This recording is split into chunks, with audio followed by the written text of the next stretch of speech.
ఒకే కుటుంబంలో 110 ఓట్లు. బీహార్లో పార్టీలను ఆకర్షిస్తున్న చందేల్ నివాస్.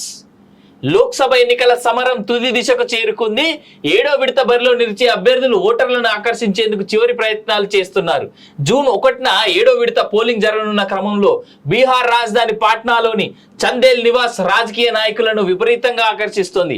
ఆ ఇంట్లోని కుటుంబంలో 165 మంది సభ్యులు ఉండగా వారిలో 110 మంది ఓటర్లు కావడమే ఇందుకు కారణం. ఎన్నికల సమయంలో ఉదయం నుంచి సాయంత్రం వరకు వివిధ పార్టీల అభ్యర్థులు మద్దతుదారులు చందేల్ నివాస్ చుట్టూ ప్రదక్షిణలు చేస్తూ ఉంటారు.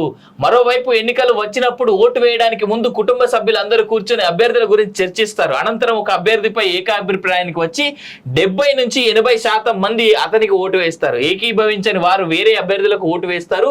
మరోవైపు అభ్యర్థులు ఎవరు ఇంకా తమ ఇంటికి రాలేదని కుటుంబంలోని అత్యంత పెద్ద వ్యక్తి అరుణ్ కుమార్ సింగ్ 74 ఏళ్ల వయసున్న ఆయన తెలిపారు. మే 31న తామంతా సమావేశమై ఎవరికి ఓటు వేయాలన్న విషయమై నిర్ణయానికి వస్తామని తెలిపారు. ఎట్లా చూసుకున్నా కానీ ఇది such a great news man. యాక్చువల్గా ఇక్కడ ఓట్ల కోసం వచ్చింది కానీ, అంటే ఒకటే ఇంట్లో 100-110 ఓట్లు ఉన్నాయని వచ్చింది కానీ, ఇప్పుడున్నటువంటి తరంలో భారతదేశం మొత్తానికి ఈ కుటుంబం చాలా ఆదర్శప్రాయంగా నిల్చోవాలి. ఎందుకు తెలుసా? ఉమ్మడి కుటుంబం 165 మంది ఒకే చోట కలిసి ఉంటున్నారంటే ఆ ఇంటి పెద్ద కాళ్ళు మొక్కాలి. నిజంగా చెప్తున్నా.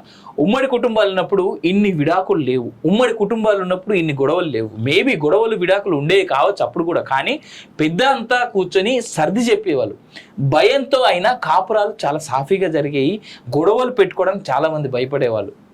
ఇలాంటి గొప్ప కుటుంబాన్ని ఇంకా మెయింటైన్ చేస్తున్నందుకు, ఇంతమందిని ఒకే చోట ఇంకా మెయింటైన్ చేస్తున్నందుకు ఆ కుటుంబ పెద్ద అయిన 74 ఏళ్ల వయసు ఉన్నటువంటి వ్యక్తికి నా పాదాభివందనాలు అయితే నేను చేస్తా ఉన్నాను. అబ్బా, ఈ దేశానికి ఇలాంటి కుటుంబాలే ఆదర్శం, ఇలాంటి కుటుంబాలే పట్టుకొమ్మలు అనేటువంటిది కూడా చెప్తా ఉన్నా నేను.